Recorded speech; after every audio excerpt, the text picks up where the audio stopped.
वो थका हुआ महसूस कर रही थी और हवाई अड्डे पर रहते हुए उसका दिल डर से सिकुड़ गया। उसने महसूस किया कि वो पूरी तरह से अपने पक्ष के आदमी पर निर्भर थी। उसे देश, भाषा या ठंड का कोई ज्ञान नहीं था। जैसे जैसे घंटे बीतते गए रोजर का व्यवहार बदल गया।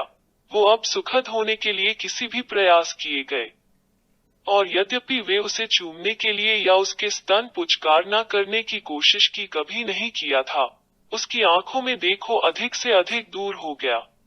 उसने उसे एक छोटे से होटल में स्थापित किया।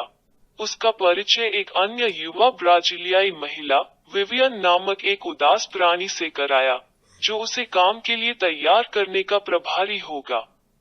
विवियन ने उसे शांत भाव से ऊपर और नीचे देखा, बिना किसी सहानुभूति के किसी ऐसे व्यक्ति के लिए जिसने स्पष्ट रूप से पहले कभी विदेश में नहीं देखा था।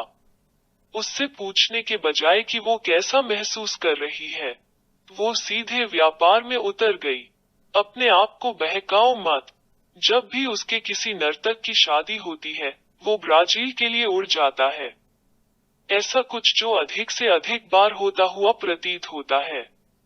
वो जानता है कि आप क्या चाहते हैं, और मुझे लगता है कि आप भी ऐसा करते हैं। आप शायद ढूंढ रहे हैं 3 चीजों में से एक साहसिक, पैसा या पति। उसे कैसे पता चला? क्या हर कोई एक ही चीज की तलाश में था, या विवियन दूसरे लोगों के विचार पढ़ सकता था? यहाँ की सभी लड़कियां उन 3 चीजों में से एक की तलाश कर रही हैं। विवियन गया पर, और मारिया को विश्वास हो गया था कि वो वास्तव में उसके विचारों को पढ़ सकती है। जहां तक की बात है, तो कुछ भी करना बहुत ठंडा है, और इसके अलावा आप 37 साल की कमाई करने के लिए पर्याप्त कमाई नहीं करेंगे। यात्रा, और जहां तक की बात है, एक बार कमरे और बोर्ड की लागत काट लिए जाने के बाद, आपको अपनी घर वापसी के लिए भुगतान करने के लिए लगभग पूरे 1 साल काम करना होगा। लेकिन मुझे पता है, यह वो नहीं है जिससे आप सहमत थे। लेकिन सच तो यह है कि आप भी हर किसी की तरह पूछना भूल गए। यदि आप अधिक सावधान होते, यदि आपने अपने द्वारा हस्ताक्षरित अनुबंध को पढ़ लिया होता, तो आपको ठीक ठीक पता होता कि आप अपने आप में क्या कर रहे हैं, क्योंकि स्विस झूठ नहीं बोलते। वे उनकी सहायता के लिए केवल मौन पर निर्भर रहते हैं। मारिया को लगा कि उसके नीचे जमीन खिसक रही है।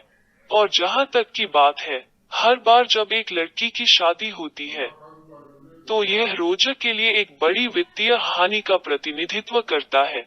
इसलिए हमें ग्राहकों से बात करने से मना किया जाता है। यदि आपकी रुचियां उस दिशा में हैं, तो आपको बहुत जोखिम उठाना पड़ेगा। यह कोई पिकअप स्थान नहीं है, जैसे रू द बर्न में है। रूएडी बन। पुरुष अपनी पत्नियों के साथ यहाँ आते हैं, और जो कुछ पर्यटक आते हैं उन्हें पारिवारिक माहौल की एक झलक मिलती है, और 08 महिलाओं को कहीं और ढूंढते हैं। मुझे लगता है कि आप नृत्य करना जानते हैं। ठीक है, अगर आप भी गा सकते हैं, तो आपका वेतन बढ़ेगा। लेकिन दूसरी लड़कियों की ईर्ष्या भी होगी। तो मेरा सुझाव है कि भले ही आप ब्राजील में सबसे अच्छे गायक हों, इसके बारे में सब कुछ भूल जाओ और यहाँ तक मत करो प्रयत्न। सबसे बढ़कर, फोन का इस्तेमाल न करें। आप जो कुछ भी कमाते हैं उस पर आप खर्च करेंगे, और वो ज्यादा नहीं होगा। उसने मुझे 1 हफ्ते में $500 देने का वादा किया। अरे हाँ, मारिया की डायरी से। स्विट्जरलैंड में केर के दूसरे सप्ताह के दौरान, मैं नाइट क्लब गया और नृत्य निर्देशक से मिला, जो मोरक्को नामक कहीं से आता है। और मुझे हर कदम सीखना था कि वो क्या है, जिसने कभी ब्राजील में पैर नहीं रखा है। सोचता है सांबा। मेरे पास लंबी उड़ान से उबरने का भी समय नहीं था। मुझे पहली ही रात में मुस्कुराना और नाचना शुरू करना पड़ा। हम में से 6 हैं, और हम में से कोई भी खुश नहीं है, और हम में से कोई भी नहीं जानता कि हम यहाँ क्या कर रहे हैं।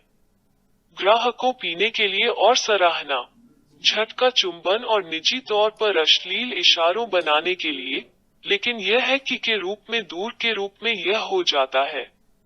मुझे कल भुगतान किया गया था। हम जो सहमत थे उसका बमुश्किल 10वां हिस्सा बाकी। अनुबंध के अनुसार मेरी उड़ान और मेरे यहाँ रहने के लिए भुगतान करने के लिए उपयोग किया जाएगा। विवियन की गणना के अनुसार इसमें 1 साल लगेगा, जिसका मतलब है कि उस दौरान कोई बच नहीं सकता है। और वैसे भी भागने की क्या बात है, मैं अभी अभी आया हूँ। मैंने अभी तक कुछ नहीं देखा है। सप्ताह में 7 रात नृत्य करने में क्या भयानक है। मैं वो खुशी के लिए करता था, अब मैं इसे पैसे और प्रसिद्धि के लिए करता हूँ। मेरे पैरों में दर्द नहीं होता। केवल मुश्किल काम है उस स्थिर मुस्कान को बनाए रखना। मैं या तो दुनिया का शिकार होना चुन सकता हूँ या खजाने की तलाश में एक साहसी व्यक्ति। यह सब एक सवाल है कि मैं अपने जीवन को कैसे देखता हूँ। मारिया ने खजाने की तलाश में एक साहसी बनना चुना। उसने अपनी भावनाओं को एक तरफ रख दिया। उसने हर रात रोना बंद कर दिया और वो उस व्यक्ति के बारे में सब भूल गई जो वो हुआ करती थी।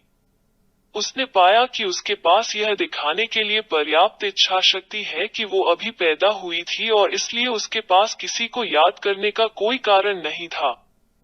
भावनाएं इंतजार कर सकती थी। अब उसे जो करना था वो था कुछ पैसा कमाना, देश को जानना और विजयी होकर घर लौटना। इसके अलावा उसके आसपास सब कुछ सामान्य रूप से ब्राजील और विशेष रूप से उसके अपने छोटे शहर की तरह था। महिलाएं पुर्तगाली बोलती थीं, पुरुषों के बारे में शिकायत करती थीं, जोर से बात करती थीं, अपने काम के घंटों के बारे में चिल्लाती थीं, क्लब में देर से आती थीं, मालिक को चुनौती देती थीं, खुद को सोचती थी दुनिया की सबसे खूबसूरत महिलाएं, और उन्होंने अपने प्रिंस चार्मिंग्स के बारे में कहानियां सुनाई, जो आमतौर पर मीलों दूर रह रहे थे या शादीशुदा थे या उनके पास पैसे नहीं थे और इसलिए उन्होंने उनसे किनारा कर लिया। रोजर द्वारा अपने साथ लाए गए पत्रक से उसने जो कल्पना की थी उसके विपरीत क्लब बिल्कुल वैसा ही था जैसा विवियन ने कहा था। इसमें पारिवारिक माहौल था। उनके वर्क परमिट पर सांबा नर्तकियों के रूप में वर्णित लड़कियों को निमंत्रण स्वीकार करने या ग्राहकों के साथ बाहर जाने की अनुमति नहीं थी। यदि वे किसी के टेलीफोन नंबर के साथ एक नोट प्राप्त करते हुए पकड़े गए, तो उन्हें पूरे 2 सप्ताह के लिए काम से निलंबित कर दिया गया। मारिया, जिसने कुछ जीवंत और अधिक रोमांचक की उम्मीद की थी, ने धीरे धीरे खुद को उदासी और ऊब के आगे घुटने टेकने दिया। पहले 2 हफ्तों के दौरान वो मुश्किल से उस बोर्डिंग हाउस से निकली जहां वह रह रही थी, खासकर जब उसे पता चला कि कोई भी उसकी भाषा नहीं बोलता, भले ही उसने सब कुछ कहा हो। वो यह जानकर भी हैरान थी कि अपने देश के विपरीत जिस शहर में वह रह रही थी, उसके 2 अलग अलग नाम थे। यह वहां रहने वालों के लिए जेनेव और ब्राजीलियाई लोगों के लिए जेनेब्रा था। अंत में अपने छोटे टीवी रहित कमरे में बिताए लंबे थकाऊ घंटों में उसने निष्कर्ष निकाला, अगर वो खुद को व्यक्त नहीं कर सकती तो उसे वो कभी नहीं मिलेगा जो वो ढूंढ रही थी। ऐसा करने के लिए उसे स्थानीय भाषा सीखनी होगी।